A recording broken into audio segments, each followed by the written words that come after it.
بسم اللہ الرحمن الرحیم اللہم یا رحمن یا رحیم ویا ارحم الراحمین وصلی علی من ارسلتہ رحمتا للعالمین۔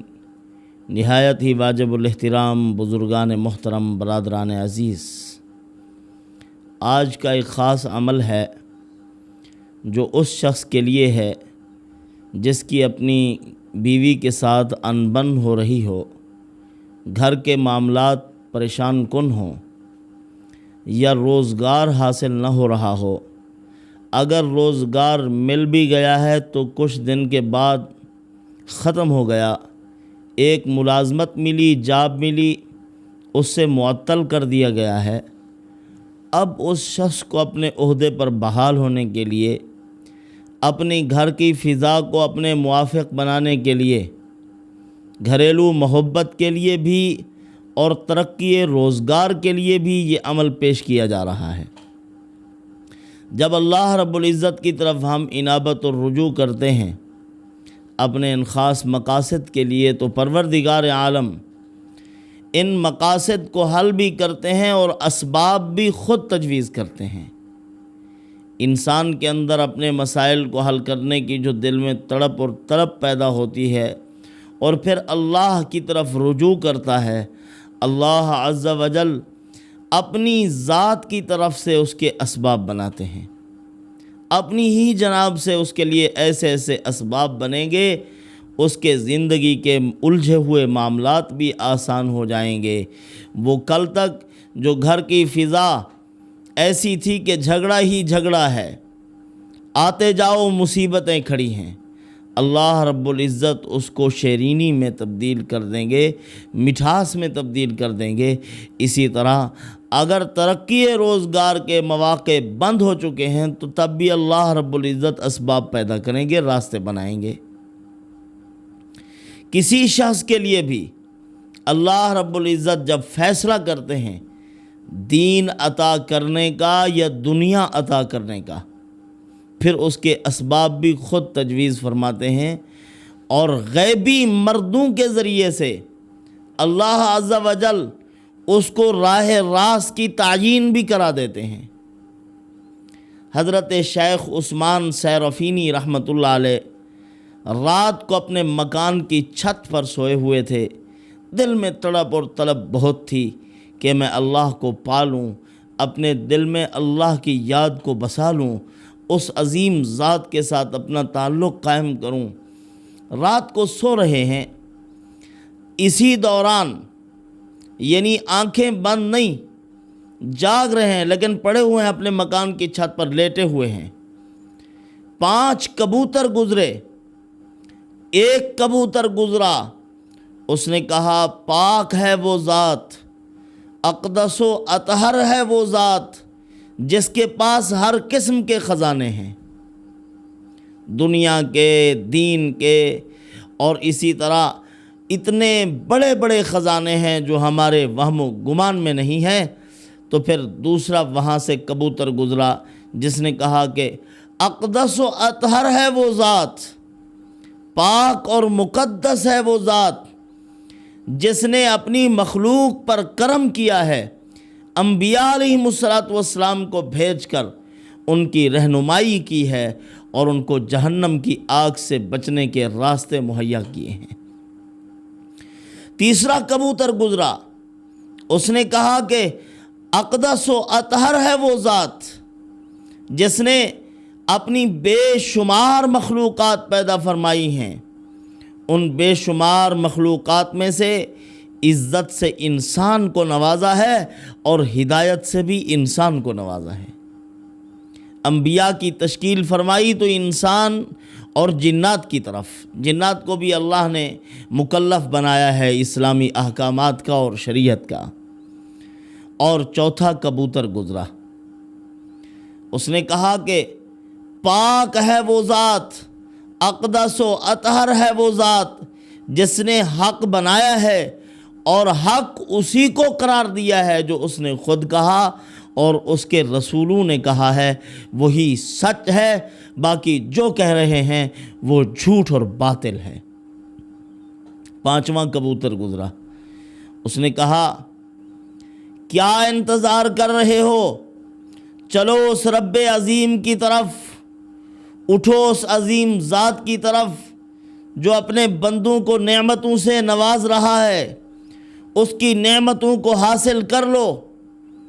تو اسی دوران حضرت شیخ عثمان سیرفینی رحمۃ اللہ علیہ پر غشی طاری ہو گئی، یعنی جب کبوتروں کی ان باتوں کو سنا اسی وقت بے ہوش ہو گئے۔ جب ہوش آیا تو اٹھ کھڑے ہوئے، فرمایا کہ اے پروردگار، مجھے ایک کامل مرشد عطا فرما دے جس کے قدموں میں بیٹھ جاؤں، جس کے جوتے سیدھے کروں، ولایت کے اعلیٰ مقام پر پہنچوں، تیرا قرب حاصل کروں، تیری بندگی میں زندگی بسر کروں، مجھے ایسا با وفا مرشد عطا فرما دے۔ تو اسی دوران جب انہوں نے خواب دیکھا تھا، حضرت ابو العباس حضرت خضر علیہ السلام کا یہ ان کی کنیت ہے۔ اس وقت حضرت خضر علیہ السلام محبوب سبحانی، قطب ربانی، عالم یزدانی حضرت پیر عبد القادر جیلانی رحمۃ اللہ علیہ کی خدمت میں بیٹھے ہوئے تھے۔ حضرت پیر عبد القادر جیلانی رحمۃ اللہ علیہ نے ان کی طرف دیکھا، فرمایا خضر جائیے، رات کو اللہ نے اپنے خاص بندے کو مقام عرفان سے نوازا ہے، اس کو اپنے عارفین میں شامل کیا ہے، اور کبوتروں کے ذریعے سے اللہ عز و جل نے اس کو عارف باللہ بنایا، اپنی پہچان نصیب فرمائی ہے۔ وہ رات جذب و سلوک کی کیفیت میں تھا، جائیے اور اس کی رہنمائی کیجیے، راستہ بتائیے۔ خضر علیہ السلام روانہ ہو گئے۔ اب حضرت شیخ عثمان سیرفینی رحمۃ اللہ علیہ فرماتے ہیں، میں وہیں کھڑے ہوئے محو دعا تھا کہ اے اللہ مجھے کامل مرشد عطا فرما دے۔ دیکھا کہ ایک بڑے قد و قامت کے آدمی، بڑے خوب رو اور خوبصورت نوجوان تشریف لا رہے ہیں۔ میں نے ان کو سلام کیا، میں نے پوچھا کہ آپ کون ہیں؟ انہوں نے بتلایا کہ میں خضر ہوں۔ تو حضرت شیخ عثمان سیرفینی رحمۃ اللہ علیہ کو کہنے لگے کہ میں ابھی حضرت پیر عبد القادر جیلانی رحمۃ اللہ علیہ کی صحبت میں بیٹھا ہوا تھا، اور حضرت نے حکم فرمایا ہے کہ جاؤ، شیخ عثمان سیرفینی کو اللہ نے رات اپنی جذب کی کیفیت عطا فرمائی، اس کو اپنے عارفین میں شامل کر لیا ہے، اس کو راستہ بتائیے، اور میں آپ کو حکم دے رہا ہوں کہ چلے جاؤ، حضرت پیر عبد القادر جیلانی رحمۃ اللہ علیہ کی خدمت میں حاضر ہو جاؤ اور اپنی تربیت و اصلاح کے بارے میں سوچو۔ شیخ عثمان فرماتے ہیں تو انہوں نے جب ہی مجھے رہنمائی کی، راستہ بتایا، بس 2-4 قدم آگے بڑھا، میں نے پتہ ہی نہیں چلا کہ حضرت پیر عبد القادر جیلانی رحمۃ اللہ علیہ کی خدمت میں پہنچ گیا ہوں۔ حضرت نے جتنے لوگ بیٹھے ہوئے تھے ان کو کہا کھڑے ہو جاؤ، اس شخص کا استقبال کرو جس کو اللہ نے پرندوں کے ذریعے سے اپنی پہچان نصیب کی ہے، اس کو عارفیت کا مقام مرحمت فرمایا ہے۔ لوگ کھڑے ہو گئے، میرا استقبال کیا، حضرت نے مجھے ایک خرقہ پہنایا اور خلوت میں 1 ماہ تک رکھا، اور پھر نکالا۔ اللہ رب العزت نے مجھے اپنا تعلق مرحمت فرما دیا تھا۔ تو جو آدمی بھی اللہ کے تعلق کی نیت کرتا ہے، پروردگار عالم کے قرب کی نیت کرتا ہے، خلوص دل کے ساتھ قدم بڑھاتا ہے، اللہ رب العزت اس کے لیے اسباب بھی مہیا کر دیتے ہیں۔ جو دنیا کی طرف جانا چاہتا ہے اس کو دنیا کی طرف روانہ کر دیتے ہیں، جو دین کی طرف جانا چاہتا ہے اس کو دین کی طرف لے آتے ہیں، اس پہ اپنی رحمت کا سایہ پروردگار عالم ڈال دیتے ہیں اور اپنا قرب عطا کرتے ہیں۔ ایسے لوگوں کے قریب پہنچا دیتے ہیں جو اس بندے کو اللہ تک پہنچا دیتے ہیں۔ اسی لیے کئی ایک واقعات ہیں حدیث پاک میں بھی۔ ایک صحابی تھے، بکریاں چرا رہے تھے، دل میں خیال آیا ہے کہ میں جاؤں حضور کی خدمت میں حاضر ہو کے کلمہ پڑھوں۔ بکریاں ایک طرف لگائی اور چل پڑے رسول اللہ صلی اللہ علیہ وسلم کے پاس۔ وہاں پہنچے تو کلمہ پڑھا، جہاد کا ٹائم ہو گیا تھا، حضور نے لشکر کے ساتھ روانہ کیا، اللہ نے شہادت عطا فرما دی۔ ایک نماز بھی نہیں پڑھی تھی، پروردگار عالم نے جنتی بنا دیا ہے۔ تو سبب خود وہ بناتے ہیں اللہ پاک۔ اخلاص ہو، کامل اخلاص کے ساتھ جب عمل کیا جائے گا اللہ رب العزت اس کی پاور کو بڑھا دیں گے۔ یہی احیاء العلوم میں حضرت امام غزالی رحمۃ اللہ علیہ نے ایک عابد کا واقعہ لکھا ہے۔ ایک عابد تھا، بڑی عبادت کرتا تھا، اللہ کی جستجو میں رہتا تھا۔ ایک دن اس کو پتہ چلا کہ فلاں علاقے فلاں بستی میں ایک درخت ہے، لوگ اس درخت کی پوجا پاٹ میں لگے ہوئے ہیں۔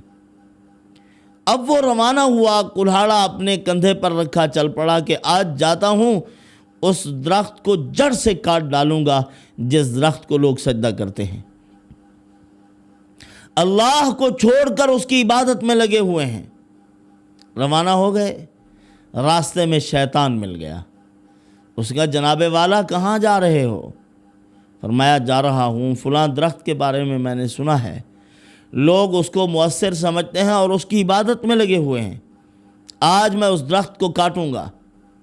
شیطان نے کہا نہ جائیے، آپ اس کو کیوں کاٹتے ہیں جب آپ خود اس کی عبادت سے محفوظ ہیں؟ آپ اس کو مؤثر نہیں سمجھتے، لوگوں کے کام میں کیوں خلل دیتے ہیں؟ اس نے کہا نہیں، مجھے غیرت ہے، اللہ رب العزت کی عبادت کو چھوڑ کے لوگ اس درخت کو سجدہ کریں، یہ قطعاً میں برداشت نہیں کر سکتا۔ شیطان کے ساتھ ہاتھا پائی ہو گئی، وہ لڑنے لگا، کہا کہ میں تیرا راستہ روکوں گا۔ اس نے کہا نہیں، میں جا کے رہوں گا۔ لڑائی ہوئی، اللہ رب العزت نے اس عابد کو یہ طاقت اور قوت عطا فرمائی، اس نے بار بار شیطان کو شکست دی، ذلیل ہوا، شیطان بھاگنے پر مجبور ہو گیا۔ بعد میں وہ کہنے لگا کہ بات سنیے، آج آپ چلے جائیں، آپ کا کیا نقصان کر رہے ہیں، آپ خود تو محفوظ ہو، آپ چلے جاؤ، روزانہ میں آپ کے سرہانے 2 اشرفیہ رکھوں گا۔ وہ عابد چلا گیا، جا کے گھر میں اپنا عبادت کرنے لگا، رات کو سو گیا، صبح کو اٹھا 2 اشرفیاں رکھی ہوئی تھی۔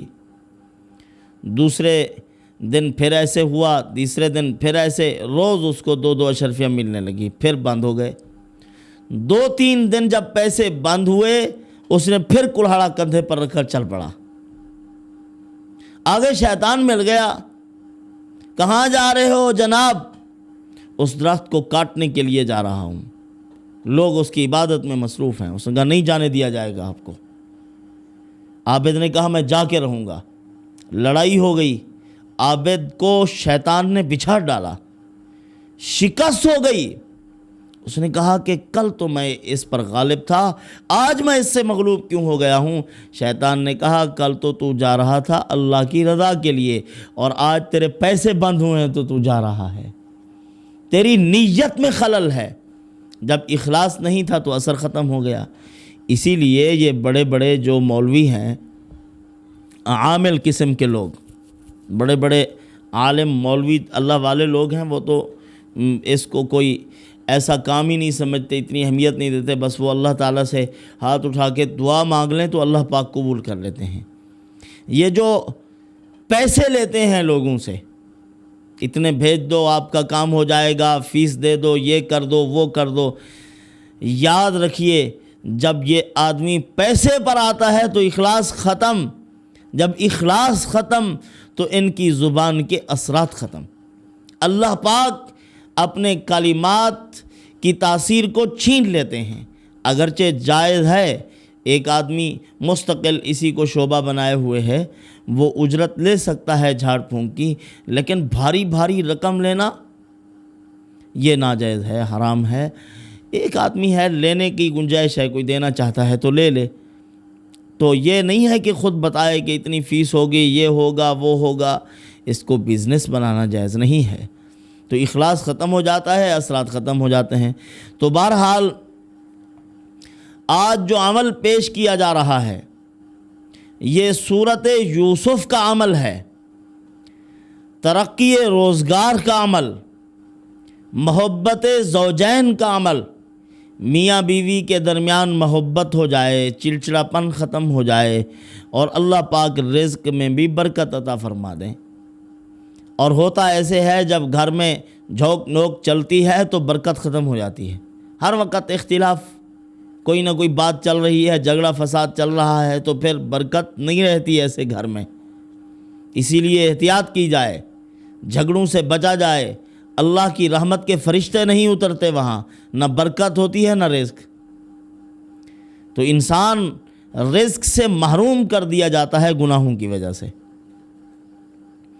تو بہرحال سورۃ یوسف رزق کی فراوانی کے لیے اس کی تلاوت مجرب ہے، اور اگر تعویذ بنا کر اس کا آدمی اپنی بیوی کے گلے میں ڈال دے اس مقصد کے لیے کہ محبت پیدا ہو جائے، تو محبت ہو جاتی ہے۔ اگر پوری صورت نہ بھی لکھے، صرف یہ آیت لکھ لے، وقال الملک ائتونی بہ استخلصہ لنفسی فلما کلمہ قال انک اليوم لدینا مکین امین قال اجعلنی علی خزائن الارض انی حفیظ علیم۔ یہ محسنین تک پوری آیت ہے۔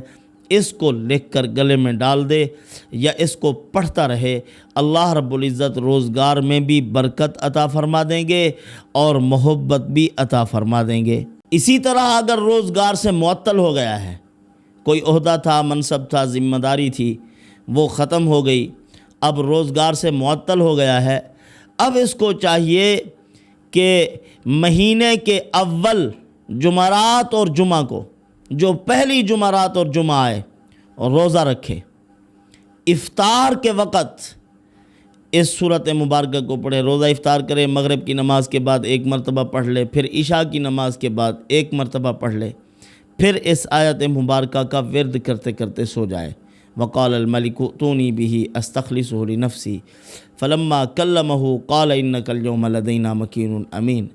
پھر جمعے کے روز بھی اسی طرح کرے، اور پھر جمعے کے روز یعنی مغرب کے بعد ایک مرتبہ سورۃ یوسف پڑھے، عشاء کے بعد ایک مرتبہ، پھر سورۃ یوسف کو لکھنا بھی ہے جمعے کے دن، جمعے کی نماز کے بعد عصر تک اس مبارک سورت کو لکھ لے، اور پھر اس کے بعد جب یہ مکمل کر لے عمل عشاء کی نماز کے بعد، پھر سبحان اللہ، الحمدللہ، اللہ اکبر، لا الہ الا اللہ، اس کو 100 مرتبہ پڑھ کر سو جائے۔ صبح کو اٹھے، ایک میدان میں چلا جائے، وہاں جا کر یہ جو تعویذ بنایا تھا سورۃ یوسف کا، اس کو اپنے گلے میں ڈال دے۔ علماء نے لکھا ہے کہ ہفتے کے اندر اندر اللہ پاک بے شمار رزق عطا فرما دیں گے، اسباب پیدا فرما دیں گے۔ اگر عہدہ و منصب چھن چکا ہے، جاب چھن چکی ہے، تو اللہ رب العزت وہ بھی لوٹا دیں گے۔ یعنی بحال ہونے کے لیے یہ مؤثر عمل ہے، اور اختلاف بھی ختم ہو جائے گا۔ گھریلو معاملات ہیں یا جہاں جہاں آپ کا دائرہ کار ہے، رشتہ دار ہیں، عزیز و اقارب، ان کے اندر اختلاف ہے، ان کی نیت کرو گے اس عمل میں، تو اللہ رب العزت ان کے اندر بھی محبت کی چاشنی پیدا کر دیں گے، اختلاف ختم ہو جائیں گے۔ اللہ رب العزت انہی معروضات پر عمل کی توفیق عطا فرمائے۔ والسلام وما علینا الا البلاغ۔